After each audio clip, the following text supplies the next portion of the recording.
अस्सलाम वालेकुम, मेरा नाम शेफ़ अफजल है और आज मैं आपको कराची की एक और मशहूर बिरयानी की रेसिपी सिखाऊंगा। तो आज दोस्तों हम बनाएंगे खदरी बिरयानी।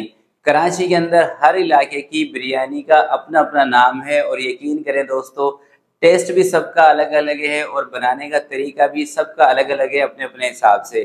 कुछ नाम मैं आपको बता देता हूँ जो आपने सुने होंगे कराची के अंदर, जिस तरह से कि स्टूडेंट बिरयानी है कराची के अंदर, अल नसीब बिरयानी है, गौसिया बिरयानी है, कादरी बिरयानी है, इसी तरीके से काफ़ी सारे नाम हैं। जुम्मा बिरयानी है कराची के अंदर, ये भी काफ़ी मशहूर है।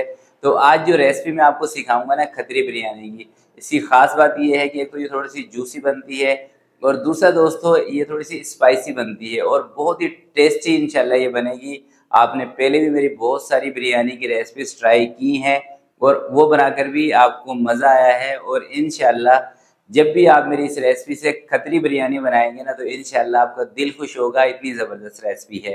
तो फिर बिना टाइम ज़ाय किए चलते हैं इस मज़ेदार रेसिपी की तरफ और इसको बनाना स्टार्ट करते हैं। बिस्मिल्लाहिर्रहमानिर्रहीम। कोई सी भी बिरयानी आप बना रहे हो सबसे पहले आपने प्याज फ्राई करनी है।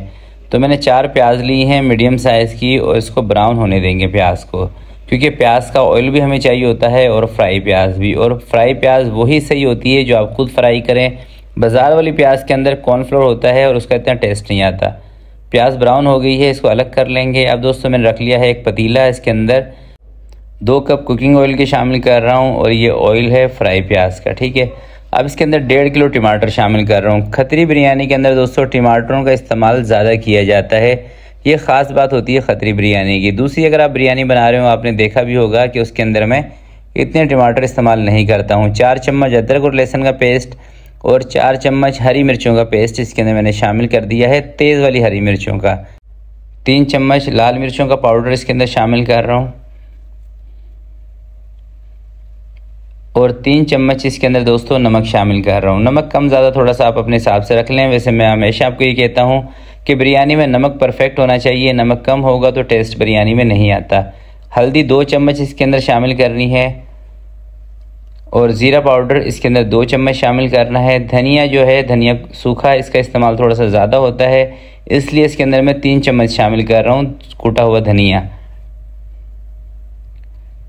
1.5 चम्मच इसके अंदर मैं बिरयानी मसाले का शामिल कर रहा हूँ। बिरयानी मसाले में सिर्फ 4 चीज़ें मैंने ली हैं और इंशाल्लाह इसकी वीडियो जल्द ही आपके साथ मैं शेयर कर दूँगा। तो अब 1 मिनट के लिए इसको थोड़ा सा भून लेंगे मसालों को और साथ इसके अंदर मैं थोड़ा सा पानी भी ऐड कर रहा हूँ क्योंकि खुश्क मसाले जल ना जाएँ। तो 1 कप इसके अंदर मैं पानी शामिल कर रहा हूँ। 1 से 1.5 मिनट तक तेज़ आंच पे इसकी थोड़ी सी भुनाई कर लेते हैं। 1 से 2 मिनट मसाला भूनने के बाद अब इसके अंदर दोस्तों मैं शामिल कर रहा हूँ 2 किलो बीफ का गोश्त। आप मटन में भी इस रेसिपी को बना सकते हैं, तरीक़ाकार बिल्कुल सेम रहेगा। हाँ, अगर आपको चिकन में बनाना है उसका फिर तरीका थोड़ा सा डिफरेंट होगा। तो अच्छी तरीके से गोश्त को इस मसाले के अंदर मिक्स करने के बाद इसको मैं कवर लगाऊंगा और 1 घंटे के लिए हम इसको छोड़ देंगे। थोड़ा सा इसके अंदर मैं पानी भी शामिल कर रहा हूँ, तकरीबन ½ लीटर के लें या 600 ml के करीब, 3 कप के करीब इसके अंदर मैंने पानी शामिल कर दिया है जो गोश्त गलाने के लिए है और थोड़ा सा पानी हमें चाहिए भी होगा।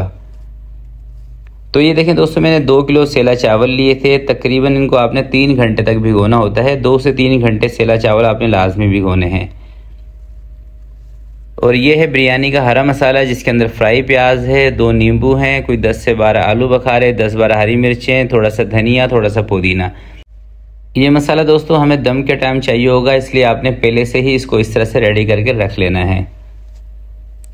तकरीबन 1 घंटा हो चुका है इस गोश्त को पकते हुए हल्की आंच पे। तो अब आपने इसको चेक करना है, बार बार देखें। अगर आप गोश्त का ढक्कन हटा के इसको चेक करते रहेंगे ना तो ये गलेगा नहीं और काला पड़ जाएगा। गोश्त गलाने का तरीका यही होता है कि इसको कवर लगा के हल्की आंच करके छोड़ दें।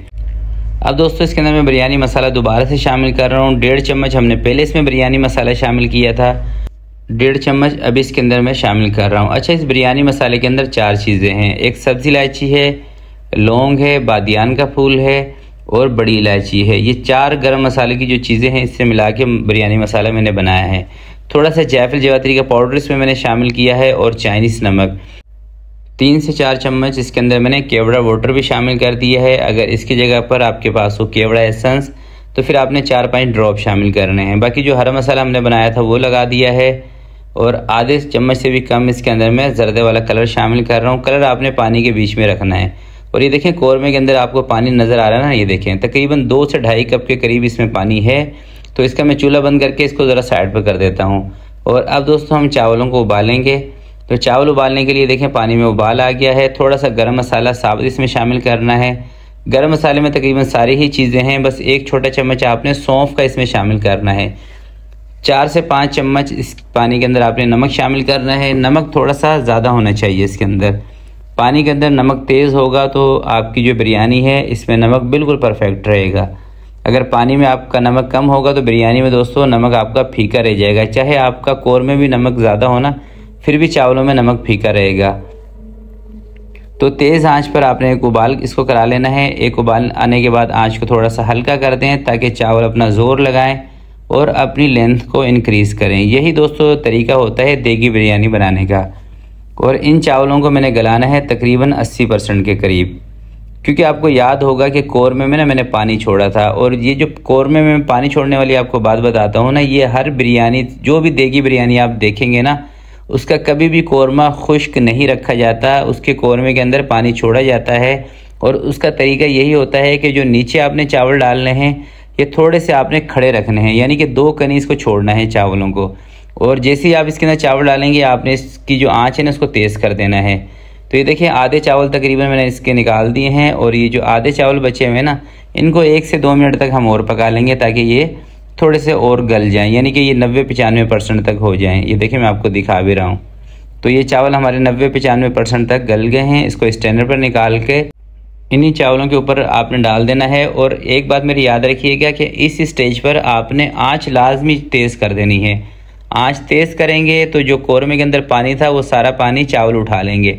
3 से 4 मिनट तक आपने आँच को तेज़ करना है। और जब तक इसमें अच्छी तरीके से स्टीम ना बने ना, आपने इसको दम पे नहीं लगाना। तो आधा कप के करीब इसके ऊपर मैं फ्राई प्याज का जो ऑयल था ना वो अप्लाई कर रहा हूँ। थोड़ा सा जर्दा कलर पानी में हल करके इसके ऊपर मैंने लगा दिया है। तो चावल हैं दोस्तों हमारे सेला, इसलिए 25 मिनट का इसको दम लगाना है। 25 मिनट के बाद दोस्तों आपने कवर को हटाना है। देखें उससे पहले नहीं हटाइएगा, वरना आपकी जो बिरयानी है ना इसके नीचे हल्का सा आपको पानी मिलेगा।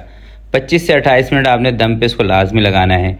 और उसके बाद इस तरीके से वाइट चावल थोड़ा सा हटा के, और ये देखें बिरयानी का लुक देखें दोस्तों। ये जो बिरयानी होती है ना थोड़ी सी स्पाइसी होती है, मगर स्पाइसी इसमें ज़्यादा डलते हैं, मगर टमाटर ज़्यादा होने की वजह से आपको स्पाइसी इसमें इतने ज़्यादा नहीं लगेंगे।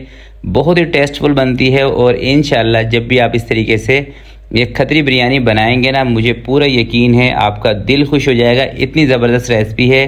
कोई भी आपके घर पे दावत हो, कोई छोटी मोटी पार्टी हो, उसके अंदर इस रेसिपी को ज़रूर ट्राई कीजिएगा। इंशाल्लाह आपकी तारीफ़ें होंगी। तो आज की वीडियो के लिए इतना ही।